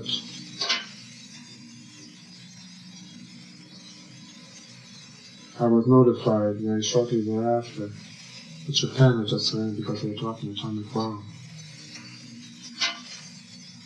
Did you know what it was at that time? Well, all we knew is that one bomb wiped out the city. That I could not even imagine what that was like, because I had seen what the damage that can be done by bombs in Marseille, the Vieux Quartier of the old quarter. And there was many bombs. The idea of one bomb wiping out a city was beyond my comprehension. And it's still beyond my comprehension. But I've never seen it. I hope I never do. I saw the Nazis, what they did to the Vieux Quartier in Marseille, as punishment. They bombed that. And they literally did not leave one brick on top of another one. All we saw was piles of bricks, but nothing attached to each other, no brick attached to another brick. It was just hills. Where houses had stood, there were just hills. They were not bricks.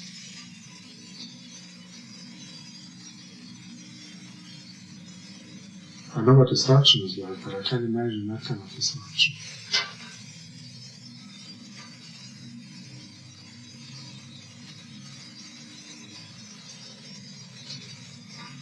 So, the war was over when I came back. It was all over. The Japanese war was over too.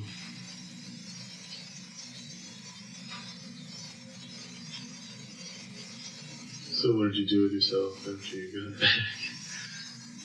I went to Boston to say hello to everybody, but my buddy was my friend, my best friend whose house I used to live.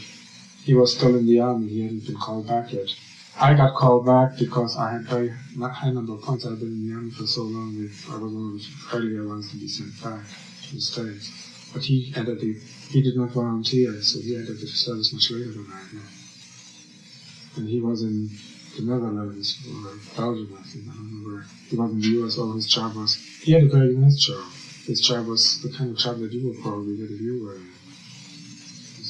arranging for the USO, arranging theater performances.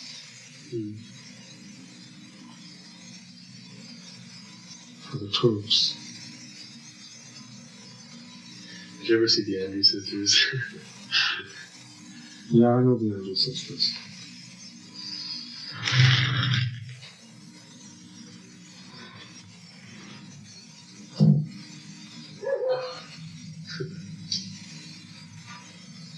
So, why did you go into higher education? Did I start thinking about it? After I came out of the service, the government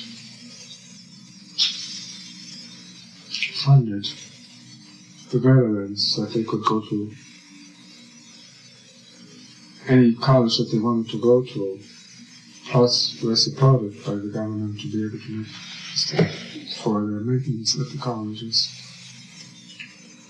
And I took advantage of that. It's called the GI Bill. I took advantage of that and I entered the art school. It's like Were you immediately set on entering art school, or did you have something before mind? Well, I didn't know. I loved music, but it was a toss-up. I wanted to become an architect, I thought, because it was more manly to become an architect than to be an artist. I was very young, very immature in my whole attitude toward my career. So I entered a school which was originally a European German school called the Bauhaus, which had formed after the war and still during the war in the United States, in Chicago, which was called the New Bauhaus. It was formed by the Holy Lodge. He was one of the teachers of the Bauhaus in Europe, and it was still in Germany before Hitler destroyed it. And that school became a very influential school here in the United States. It influenced the whole way of advertising, the whole way of building. All these boxes that we look down on so much were all Bauhaus built. Misunderstood Bauhaus. And all the modern advertising to this day is all based on Bauhaus design to this day. It doesn't change. Nothing has changed that way. What was it like going there? It was a very free school. It was the first alternate school that wasn't existent. It was different. It has become since then the establishment, but it was actually the establishment at the time. You feel like some of your classes there?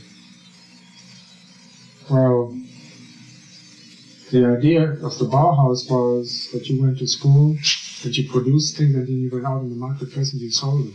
If you didn't sell them, you weren't considered as having fulfilled your assignment. It was not a bad way, but that they didn't do in the American Bauhaus. It was a different way of seeing. It was a new vision. And its basis of thinking was in nature, form follows function. That was its precept.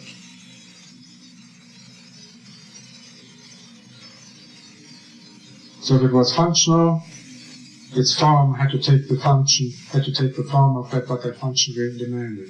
You did not make for example, you did not make a fence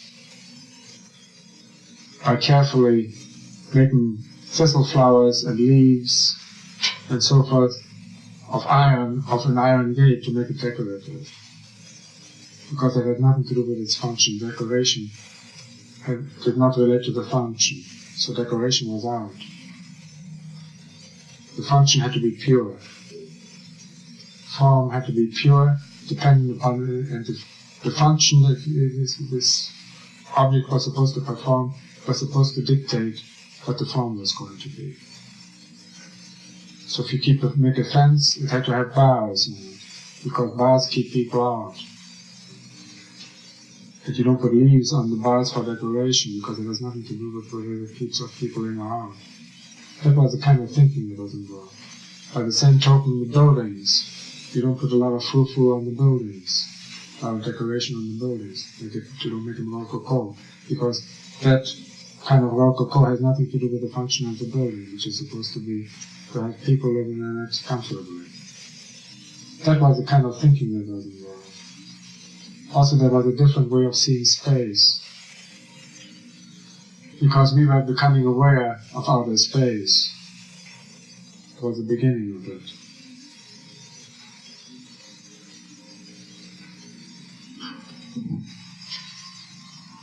So how that affect your building?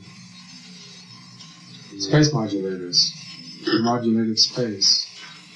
We saw everything in terms of an emptiness, a void. That the moment you place something into there, you modulate that void by just placing something into there, because you create a form. But the void is not a void anymore. It has become something. You look at space that way. It's a way of seeing. It has nothing to do with what you do. It's just a new way of seeing, a different way of seeing. For practical purposes, it's still the same. If the Bauhaus thinking is involved in our space program, actually, because our satellites are not based on gravity. Their whole structure is not based on gravity. And yet it is still too much, as from my understanding, because of the influence that I have from Bauhaus thinking, it's still too much dependent on gravity. Our satellites are really not too practical yet, because they still haven't integrated the thought that they are really out there in an anti-gravitational environment. That they don't need to be so solid. They don't need to be so accurate. I mean, it's not accurate. I mean, they don't need to be so well constructed. Because there's no wear and tear. Because they're out of the realm of gravity. And their thinking, their whole form is dictated by the fact that there is no gravity. You don't need to have, it doesn't stand on anything. Whether that's upside down or right side up makes no difference. So you don't need to have something stronger on the bottom and something lighter on top.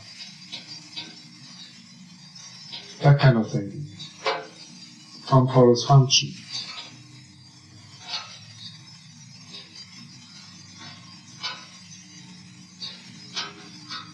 And Holy worked about light modulators, and he created a new Bauhaus stage.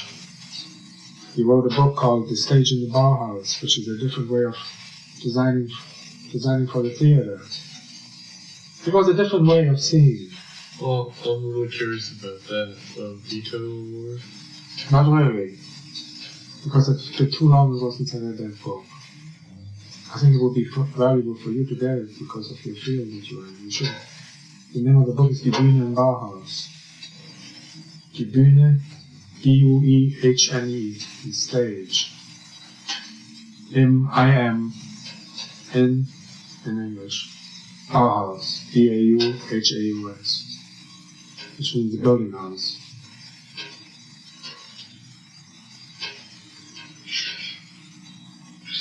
Or Holy Nagy, rather.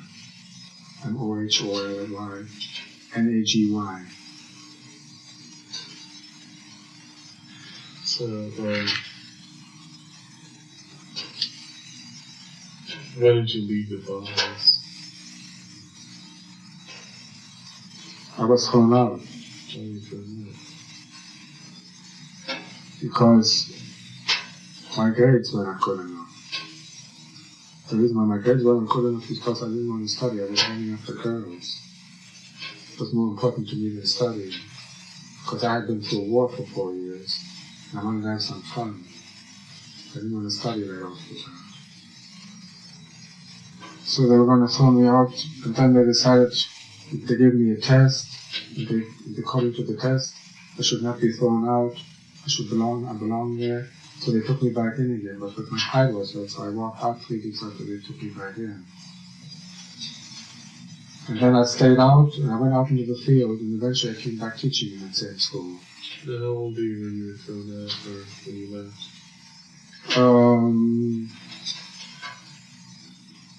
My guess was I was about maybe 22.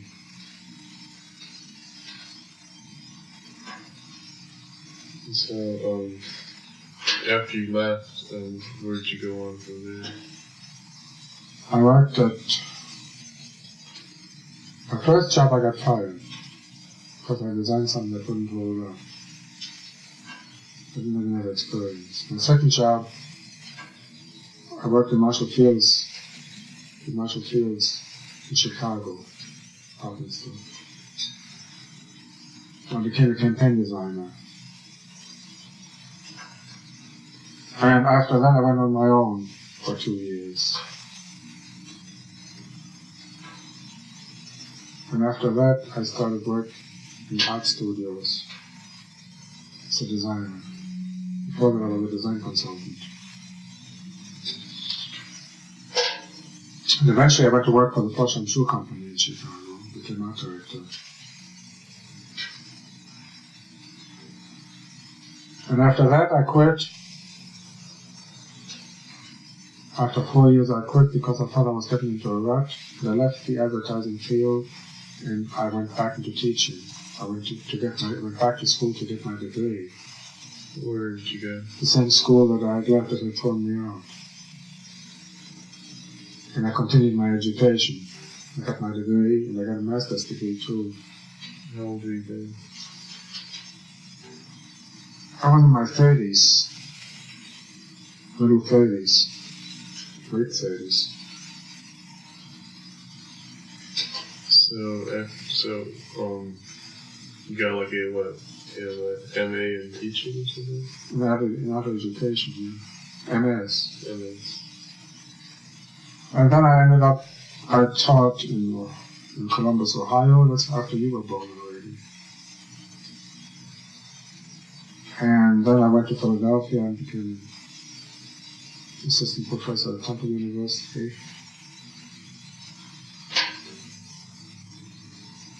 Well, did you work on any special projects or things, or experiments that you just puttered around with on your own? I got a grant to work with computers on languages in relation to poetry.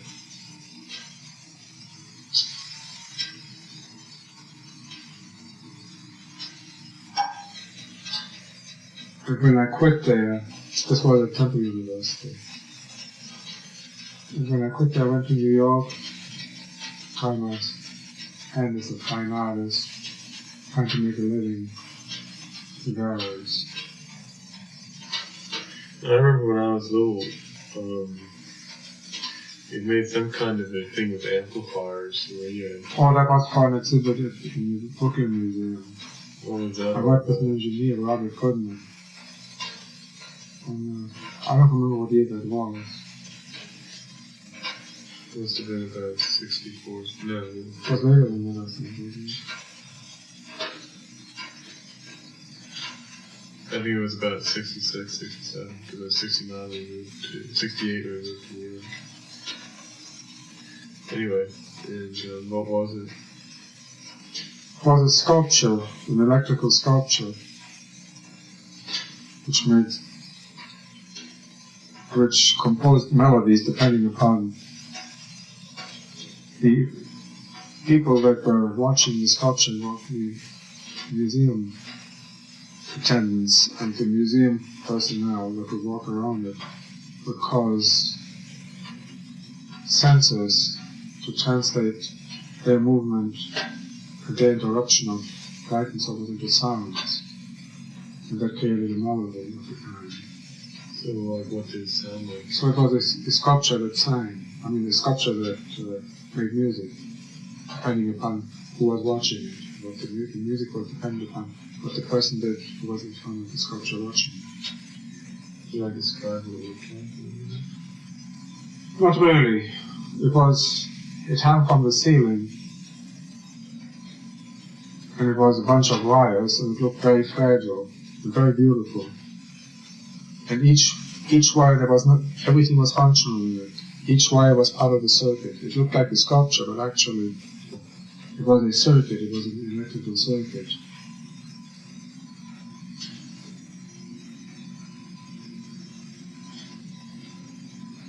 And every wire had its function, either structurally or electrically. Can you describe some of the sounds of it, maybe? Well, it doesn't sound so different from some of the sounds that you hear from synthesizers today. In fact, it was, for practical purposes, it was a synthesizer.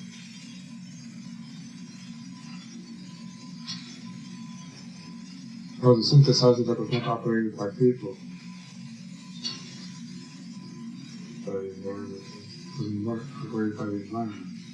Which of course made its melody much less conservative, because the rhythm was constantly shifting, the rhythm was constantly changing, whereas in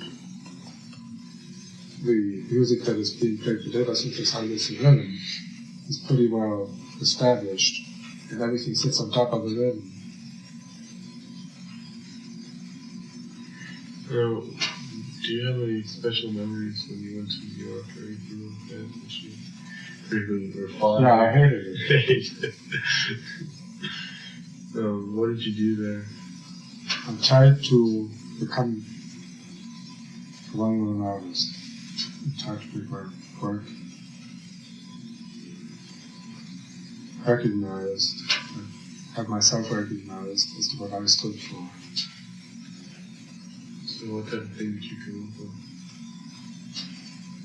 We came up with something that was called the Boolean image, based on Boolean algebra, which was a conceptual way of looking at the cosmos. And I haven't changed from that since. I'm still, I since then called it by many different names, but it is still a Boolean image. So what's Boolean algebra? It's a set theory, based on the set theory. I don't want to go into that right now.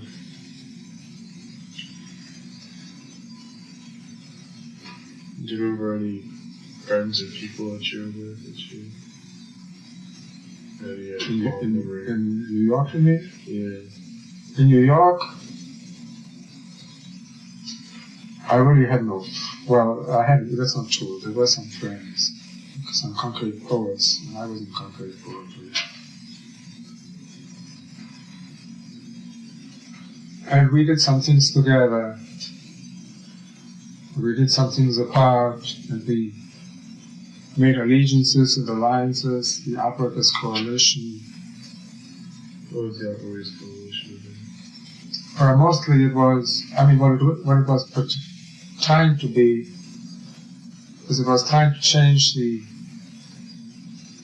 way of operations of art toward the public in the museums, the way the museums policies were operating toward the public, and trying to make changes in that.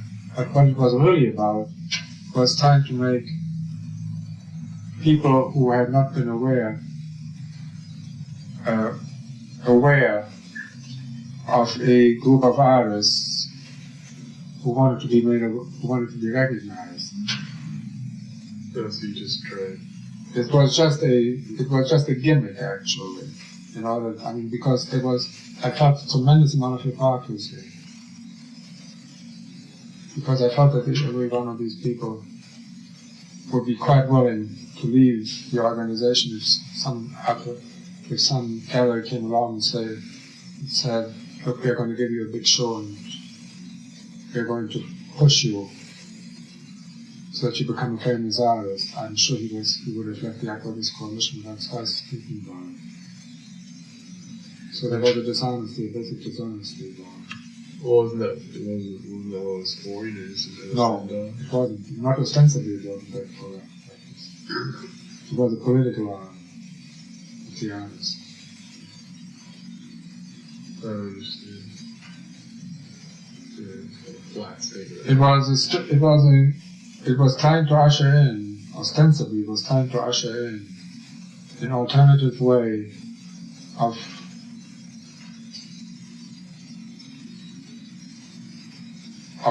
operation from the way of the museum establishment that was in existence at that time. It was an anti-establishment situation. But to go into details on this, I don't want to do that right now because it's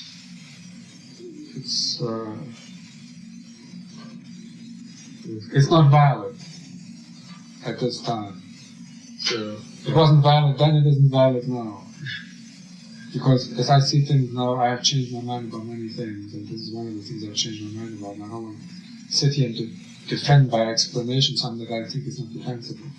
That's okay.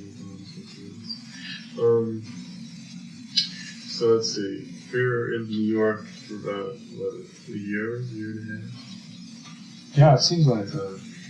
And, so do you remember the apartment that we were first at when we first moved in? But we were only in one apartment. Yeah, right. We were on Bleecker Street at the corner of Bleecker and McDougal, in Teeny-Bar Lane, on the first floor, a walk-up. You remember what it looked like a little bit? Yeah, about like the size of this room. How many rooms is it? Actually, there was only one room, a bathroom. But they have it divided up and subdivided. So they made 1, 2, 3, 3.5 rooms out of it. A half room was the kitchen. I remember the bathroom, we had to sit sideways on the shot. I don't remember that at all. Yes, we suffered a lot. It says after we moved out of that apartment, where did we go? I can't remember. After we moved out of the apartment, we went into a burned out house. There was a commune. Earth People's Park was the name of the commune. We tried that one too. We tried to set up an alternate way to live. Now, who did you know that actually got involved in something like that? I think Mama is the one who knew somebody. I forgot what her name was. She was married to a Spanish person. Spanish man. That's all I